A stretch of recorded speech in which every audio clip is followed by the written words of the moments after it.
Hello viewers, welcome to my channel Electrical Study. After watching the video, if you think that it is helpful to you, then kindly do subscribe my channel and press the bell icon so that you will get notified when I upload a new video in my channel. Also request you all to kindly do like and share my video as much as possible. तो DC machine की जो series अभी हम लोगों का चल रहा है उसमें प्रीवियस वीडियो में हमने डिस्कस किया था about the different circuit diagrams and how to derive the numerical equations considering the circuit diagram. Okay, so I hope all of you have watched those videos.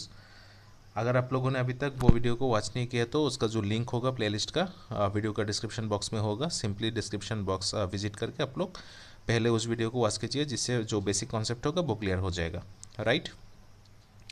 सो आज का जो हमारा टॉपिक है topic में आज हम लोग डिस्कस करेंगे कि losses of DC machine. Okay, so that means DC machine में कौन कौन सी लॉसेस होता है. ओके, तो यहाँ पे मैंने एक शॉर्ट फ्लोचार्ट डायग्राम ड्रॉ किया है किस तरह से हम लॉस को डिवाइड कर सकते हैं. Okay, so without wasting time let's discuss about the each and every losses. Okay, so I request you all to watch the video till the last. Okay, so basically हमारा DC machine में जो loss होता है उसको हम 3 categories में divide कर सकते हैं. राइट.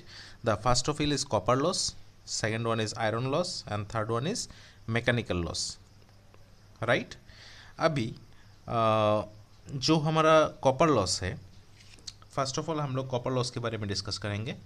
तो कॉपर लॉस 3 टाइप्स का होता है. फर्स्ट होता है armature copper loss. That means जो कॉपर लॉस आर्मेचर वाइंडिंग में होता है. ओके, हम लोग जानते हैं कि डीसी मशीन में 2 पार्ट होता है. एक होता है स्टेटर, एक होता है रोटर. रोटर जो होता है उसको हम लोग बोलते हैं आर्मेचर.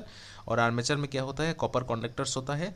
कॉपर कंडक्टर्स के अक्रॉस क्या होता है, थोड़ा हीट लॉस होता है. Okay, those heat loss are known as armature copper loss. Right. Next क्या होता है, देखिए जो डीसी मशीन होता है, डीसी मशीन का यहाँ पे आर्मेचर होता है. आर्मेचर में जो कॉपर लॉस होता है उसको हम बोलते हैं आर्मेचर कॉपर लॉस. राइट. और आर्मेचर कॉपर लॉस को हम किस तरह से लिखते हैं, आर्मेचर कॉपर लॉस को हम लोग लिखते हैं IA² into RA. Okay, basically जो कॉपर लॉस होता है उसका फॉर्मूला होता है I²R. राइट. जो कॉपर लॉस होता है उसका फॉर्मूला होता है I²R.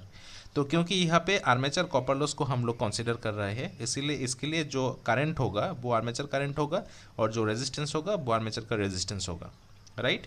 So by using this formula we can easily determine the value of armature copper loss. Right. इसके बाद हम लोग आते हैं, देखिए यहाँ पे जो सर्किट डायग्राम है ये शंट फील्ड मशीन का डायग्राम है और यहाँ पे हमने कंसीडर किया है सीरीज फील्ड मशीन का. ओके, तो शंट फील्ड मशीन में देखिए जो अभी आर्मेचर लॉस के बारे में हमने बात किया है और यहाँ पे पैरेलल में क्या कनेक्टेड है, फील्ड वाइंडिंग कनेक्टेड है. तो क्योंकि ये शंट मशीन है इसके लिए हम लोग फील्ड मशीन को बोलते हैं शंट फील्ड वाइंडिंग. राइट. तो क्योंकि ये वाइंडिंग है मतलब कॉइल है, that means the coil is made by copper. Okay, इसीलिए यहाँ पे जो कॉइल होगा कॉइल में भी एक कॉपर लॉस होगा. सीरीज फील्ड वाइंडिंग में भी आप लोग देख सकते हैं सीरीज मशीन में जो फील्ड वाइंडिंग होता है वो आर्मेचर के साथ सीरीज में कनेक्टेड होता है. तो यहाँ पे जो सीरीज वाइंडिंग है इसमें भी एक कॉइल यूज़ किया जाता है कॉपर कंडक्टर का. तो इस जो कॉपर कंडक्टर है इसके अक्रॉस एक हीट लॉस होता है. ओके, तो इसको हम बोलेंगे अगर शंट मशीन होगा तो कॉपर लॉस, फील्ड वाइंडिंग का जो कॉपर लॉस होगा उसको हम बोलेंगे shunt field copper loss. Okay, और इसका फॉर्मूला क्या होगा, फॉर्मूला होगा शंट फील्ड करंट का square into shunt field resistance. Right. Shunt field current that means ISH square, shunt field current का square into shunt field resistance RSH. Right. और अगर series field winding में जो losses होता है उसको हम बोलेंगे सीरीज फील्ड कॉपर लॉस और फॉर्मूला क्या होगा, series field current square into series field resistance. Okay, so इस तरह से हम लोग कॉपर लॉस को लिख सकते हैं. बेसिकली कॉपर लॉस 3 जगह पर होता है. फर्स्ट ऑफ ऑल आर्मेचर में कॉपर लॉस होता है जिसका हम लिख सकते हैं I² इंटू RA. इसके बाद शंट फील्ड मशीन में शंट फील्ड में कॉपर लॉस होता है तो उसका हम लिखेंगे शंट फील्ड करंट का स्क्वायर इंटू रेजिस्टेंस. और सीरीज फील्ड वाइंडिंग में क्या होता है, सीरीज फील्ड जो कॉइल है उसके अक्रॉस लॉस होता है इसका फॉर्मूला हम लोग लिखेंगे ISC² into RAC. That means series field current square into series field resistance. Okay, now coming to the next loss which is iron loss. Okay. So iron loss के under में दो losses होता है, एक होता है हिस्टैरिसीस लॉस, दूसरा होता है ईडी करंट लॉस। ओके ये जो आयरन लॉस होता है एक कांस्टेंट लॉस के अंडर में आता है। ओके जो आयरन लॉस होता है इसको हम बोलते हैं कांस्टेंट लॉस। ओके और ये किसके ऊपर डिपेंड करता है, ये वोल्टेज के ऊपर डिपेंड करता है। जो इनपुट वोल्टेज होता है वो इनपुट वोल्टेज के ऊपर डिपेंड करता है। और कॉपर लॉस किसके ऊपर डिपेंड करता है, करंट के ऊपर डिपेंड करते हैं, क्योंकि वो करंट का स्क्वायर होता है। ओके तो दैट मीन्स अगर किसी भी मशीन में करंट ज़्यादा होगा तो उसका जो लॉसेस होगा कॉपर लॉस वो भी ज़्यादा होगा, राइट। और जो रेजिस्टेंस होता है वो कांस्टेंट होता है, किसी भी कॉइल के लिए रेजिस्टेंस कांस्टेंट होता है। नेक्स्ट जो कैटेगरी आता है वो होता है हमारा मैकेनिकल लॉस, राइट। तो मैकेनिकल लॉस मतलब क्या होता है, देखिए जो जनरेटर होता है, जनरेटर में क्या होता है, मैकेनिकल एनर्जी से इलेक्ट्रिकल एनर्जी कन्वर्ट होता है, राइट।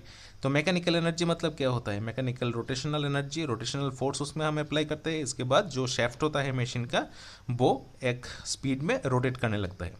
तो जब मशीन रोटेट करेगा उसका जो शेफ्ट होता है, शेफ्ट जब रोटेट करेगा तो उसमें फ्रिक्शन होगा, इसीलिए इसमें फ्रिक्शन लॉस आता है अंडर मैकेनिकल लॉसेस। क्योंकि मैकेनिकल एनर्जी देने के बाद फ्रिक्शन जनरेट होता है, इसीलिए इसका पार्ट होता है फ्रिक्शन लॉस। और क्या होगा, जब मैकेनिकल रोटेशन होगा तब उसके अंदर क्या होगा, उसके अंदर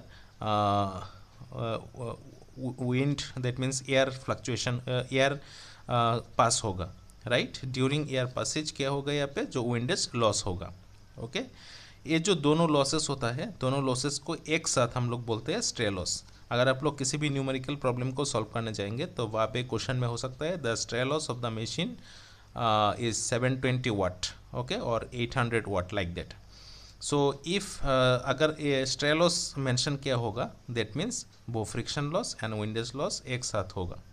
ओके और दोनों ही लॉस मैकेनिकल लॉस के अंडर में आता है और इसको भी हम बोलते हैं कांस्टेंट लॉस, राइट। तो यह से हमारा जो कंक्लूशन होता है, कंक्लूशन क्या होता है, कॉपर लॉस 3 टाइप्स का होता है। आर्मेचर में कॉपर लॉस होता है, शंट फील्ड में होता है, सीरीज फील्ड में होता है, उसका फॉर्मूला हमने लिखा है। इसके बाद होता है आयरन लॉस। आयरन लॉस में दो लॉसेस आता है, एक होता है हिस्टैरिसीस लॉस, दूसरा होता है eddy current loss. Hysteresis loss और एडी करंट लॉस का जो न्यूमेरिकल फॉर्मूला है वो हमने ट्रांसफार्मर में डिस्कस किया है, इसीलिए मैं यहाँ पे वो स्किप कर रहा हूँ। अगर आप लोग वो वीडियो नहीं देखे हैं तो उसका जो ट्रांसफार्मर का प्लेलिस्ट है उसमें विजिट करके आप लोग हिस्टैरिसीस लॉस और एडी करंट लॉस के बारे में देख सकते हैं डिटेल्स में, राइट। और लास्ट जो आता है वो मैकेनिकल लॉस। मैकेनिकल लॉस में दो होता है, friction loss and windage loss, दोनों को एक साथ हम लोग बोलते हैं स्ट्रे लॉस। इसके बाद हमारा नेक्स्ट जो पार्ट आता है कि लॉसेस का टाइप्स, दो टाइप्स का होता है, एक होता है हमारा कांस्टेंट लॉस और दूसरा होता है हमारा variable loss. Okay variable loss, तो वेरिएबल लॉस में कौन सा आता है, कॉपर लॉस। कॉपर लॉस आता है वेरिएबल लॉस के अंडर में। और कांस्टेंट लॉस में कौन सा आता है, iron loss plus mechanical loss. Iron loss और मैकेनिकल लॉस आता है कांस्टेंट लॉस के अंडर में। Okay so this is all about the loss classification of DC machine. So I hope all of you have understood each and every steps of this flowchart diagram. Still you have any queries you can ask in comment section. और अगर video अच्छी तरह से समझ में आ गया तो video को लाइक कीजिएगा और जितना ज़्यादा हो सके उसको शेयर कीजिएगा। Thank you for watching.